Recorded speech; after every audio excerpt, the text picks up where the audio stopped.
Heidi-ho, it's the Jim and Terry Show, another podcast without Jim in the foldable, stackable chair, sitting in the corner, waiting, collecting cobwebs. I'll have to vacuum, I think, before Jim gets back from his holidays. A shout out to my good friend Jim, whose empty seat and whose banter is sorely missed. All right, what are we talking about this morning? How about something like, let me complain about shaving and razor blades and the cost of shaving. How about that as a start? What does that got to do with anything? Well, if you're shaving with, what do I use? A Mach 3. If you ever purchase those, I think it's like $26 for 5 cartridges. I try to stretch out my use of the cartridges, but they have a little strip that ages, and you keep on shaving and the strip changes color and you're supposed to replace it. I don't know about you, but with the cost of things, I try to sort of control my expenditures, and I look for little ways of cheating, so I overuse my blades. But it made me mindful of something called the Rusty Razor Award.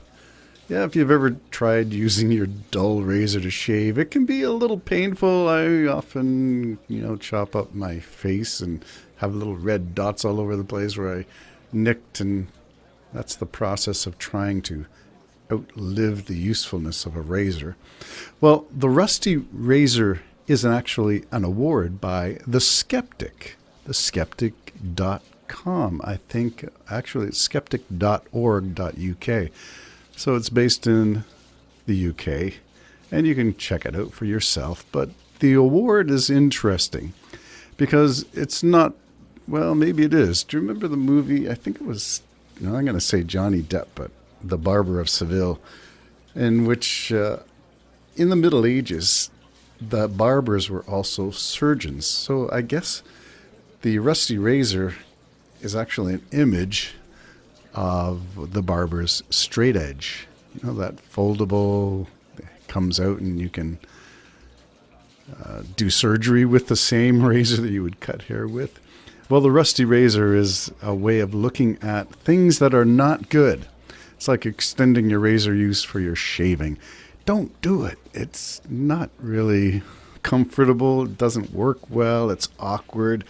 Well, the Rusty Razor Award is the same kind of thing, based on the skeptic.org's assessment of who's doing what in terms of public health, in terms of innovation in science, in terms of medicine. And I point to, I believe it's the September 23rd online version of The Skeptic, which is subtitled Reason with Compassion. A subtitle that kind of appeals to me. Anyway, the article is written by Michael Marshall. I believe he's a director of the Good Thinking Society, president of the Merseyside Skeptic Society. He's a co-host of The Skeptics. He's got a podcast and blah, blah, blah. On it goes. You want to check it out for yourself. But what I'm interested in is who received this backhanded, this is a slapdown. Who received this slapdown? The Rusty Razor, the award that says, let's give this award to the person who's contributed most to misinformation or most to creating issues and adding to chaos rather than creating clarity, adding dubious claims rather than evidence-based. So who received this award for 2023? Surprise? I'm not really surprised. The name is very familiar to me. A registered cardiologist, not a vaccine or virologist, the cardiologist, who has become one of the country's most influential critics of the COVID vaccine, Dr. Aseem Malhotra, has today been named the 2023 recipient of the Rusty Razor Award, the prize given by The Skeptic to the year's worst promoters of ...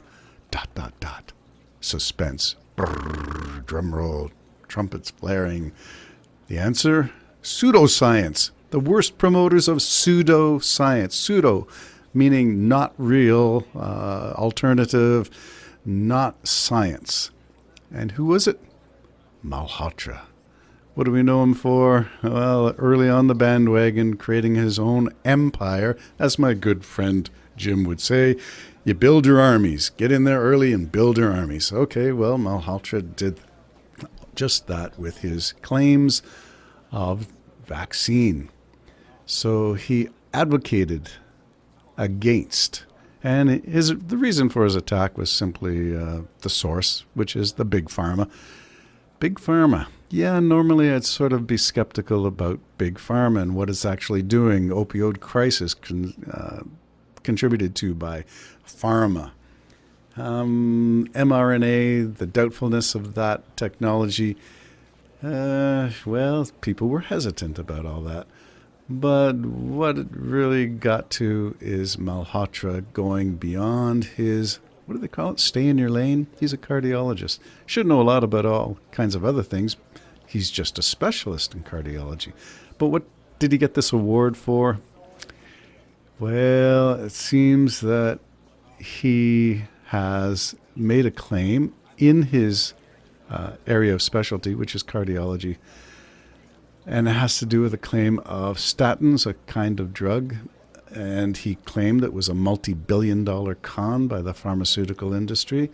Well, he has described the link between heart disease and saturated fat as a myth, and that heart disease and saturated fats as a myth is Malhotra's claim, and that drew criticism from the British Heart Foundation. Malhotra published a book in 2017, I think, in which he advocated a special kind of diet which could prevent, I think the claims were something like 20 million deaths a year from cardiovascular disease. That book was named one of the worst celebrity diets and the most diet that you should avoid. And so the British Dietetic Society or Association came up with that criticism. And there were a number of reasons for that, but let's just say that Malhotra, even in his area of specialty, is looking to build a kingdom, or as Jim would say, in absentia, Jim, here's your voice talking to me in my head, building his army. His army is made with claims that cannot be substantiated with fact and evidence, cannot be repeated in the scientific methodology. And yet he goes on to make millions of dollars from these claims and his novel diet. And yeah, he becomes a #1 bookseller for his claims, even though they are not necessarily proven true. And so you have the counterclaims by the British Heart Foundation on one case and on the British Dietetic Association on another score. And again, these are not, lighthearted claims. These are serious scientific allegations that Malhotra is misrepresenting things. In 2022, Malhotra released a paper claiming that COVID mRNA vaccines were a serious risk to cardiovascular health, and they began to look for data that supported that claim. And so they would, as I know from Dr. Susan Oliver and Dr. Wilson, Debunk the Funk, who have looked at the claims and looked at the evidence and found it short. So the Journal of Insulin Resistance is where Malhotra published a paper. It's strange that Dr. Malhotra sits on the same Journal of Insulin Resistance as part of the editorial board. Anyway, that vaccine hesitancy that followed the writings of Malhotra, maybe you could claim something, which is coming up in a book that I have ordered and I'm waiting to review as soon as I get it. Dr. Peter Hotez and the dangerous rise of anti-science. So I'm looking forward to tracing the movement of people like Malhotra. And remember, I subscribe to McGill University's Dirty Dozen, the list of people who were the prime COVID misinformation spreaders in the early years of COVID. And Malhotra was on the list.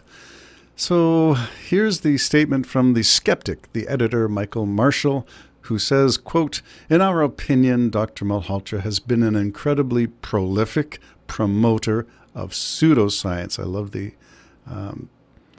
PPP, prolific promoter of pseudoscience through the pandemic. Well, another P, alliteration, including spreading false notion that vaccines are responsible for thousands of excess deaths. If you've been following this stuff, as I tend to do, there's a lot of much ado about excess mortality, and that includes Dr. John Campbell making the same thing. But if you cherry pick, which is a form of logical fallacy, you can't do that. You can't cherry pick the data you want to use to prove what you set out to be proving to be true. Look at the data and then draw your conclusions. Let the evidence speak for itself. So Malhotra gets the Skeptic Award, the Rusty Razor.